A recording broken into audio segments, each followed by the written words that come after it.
Saint-Gobain Distribution Bâtiment France regroupe 11 enseignes commerciales, parmi lesquelles Point P, CDO, Brossette. Elles sont principalement destinées aux professionnels du bâtiment. Une plateforme digitale était mise à la disposition de ces enseignes pour supporter toute leur activité e-commerce, que ce soit sur la partie site web ou application mobile.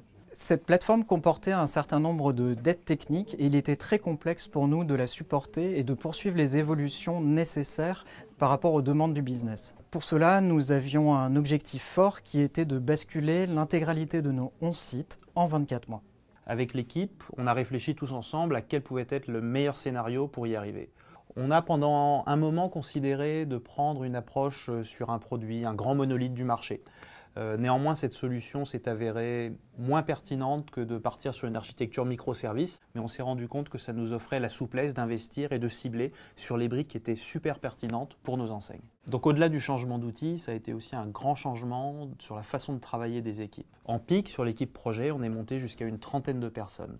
Donc il a fallu apprendre à collaborer de la manière la plus productive possible. Très concrètement, ça a été 2 jours par semaine où 8 personnes des équipes étaient présentes dans les locaux du fournisseur et on a revu chaque écran, chaque fenêtre, chaque popine, tout ça, ça a été construit ensemble. Les équipes se sont réappropriées les méthodes agiles. En fait, on a fait appel à un coach qui est venu redonner un petit coup de fouet aux équipes. Donc ça, concrètement, des cycles de développement produit animés toutes les 2 semaines. Nous nous sommes concentrés dans la première phase sur la création d'un MVP, Minimum Viable Product. Et là-dessus, ça a donné énormément de confiance aux équipes et qui ont pu voir très concrètement le fruit de leur travail très rapidement.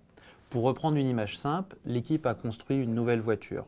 Sur les 12 premiers mois, on a travaillé, on s'est concentré sur un nouveau châssis qu'on a éprouvé avec une ancienne carrosserie d'un premier site à faible enjeu.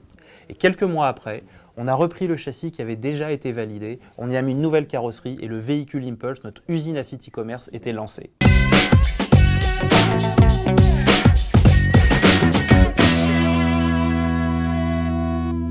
Chez Harrington, nous travaillons depuis plusieurs années sur la mise en place d'architecture microservices. Nous avons capitalisé sur plusieurs projets réussis chez nos clients avant de rencontrer les équipes Saint-Gobain et finalement le projet Impulse. Nous sommes arrivés avec notre stack technique qui était déjà arrivé à une certaine maturité, ce qui a séduit les équipes Saint-Gobain parce qu'ils ont compris que ça allait pouvoir leur permettre d'accélérer leur développement et donc d'arriver très rapidement au développement fonctionnel.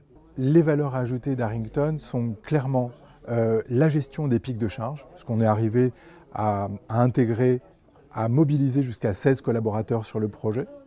Mais nous avons aussi géré et amené les bonnes pratiques de l'agilité et des concepts DevOps.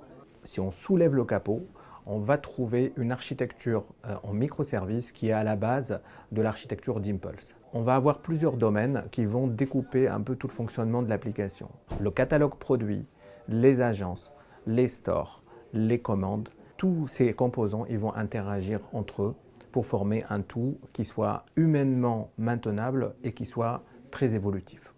Deuxième point important, pour pouvoir accompagner le développement du métier de Saint-Gobain, il fallait être en mesure d'assurer un rythme de mise en production avec au moins une mise en prod par semaine. Et pour cela, nous avons investi sur une usine d'intégration continue et de testing qui nous permettait d'avoir le pouls de la plateforme à n'importe quel moment. Troisième enjeu, c'est la capacité de la plateforme à accompagner le développement du trafic qui est à la racine du projet.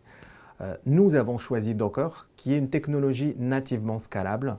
Si le métier se développe, nous, on est capable de monter en charge sans refactorer toute l'application. Enfin, le monitoring est un élément structurant pour administrer une telle plateforme. Détecter les alertes, investiguer et apporter le bon correctif dans le bon timing est un élément très important. La stack Elasticsearch, Logstash, Kibana a été très utile et nous a permis de répondre à ce besoin. Pour finir, je vais faire un petit aparté pour les geeks. Alors notre stack, côté front, on a du Drupal et du Vue.js, Spring Boot, Java 8 côté back pour la partie web service. Tous les microservices ils sont hostés sur du Docker et la solution est Docker Swarm. Et ensuite, côté persistance, on a du MongoDB et on a du ELK sur tout ce qui est monitoring, sans oublier Dynatrace, mais ça c'est une solution payante. Résultat, un vrai succès, 6 mois, 12 enseignes déployées, un site e-commerce toutes les 2 semaines. Les équipes enseignes ont adoré, elles ont trouvé un CMS ultra intuitif. Côté équipe opération, on a pu les doter d'un outil de monitoring avancé qui permettait même de faire de la détection proactive d'incidents. Au final, un vrai carton plein. On a déjà des retours d'autres entités de Saint-Gobain qui sont hyper intéressées par le projet et je suis persuadé que ce projet Impulse va faire plein de petits.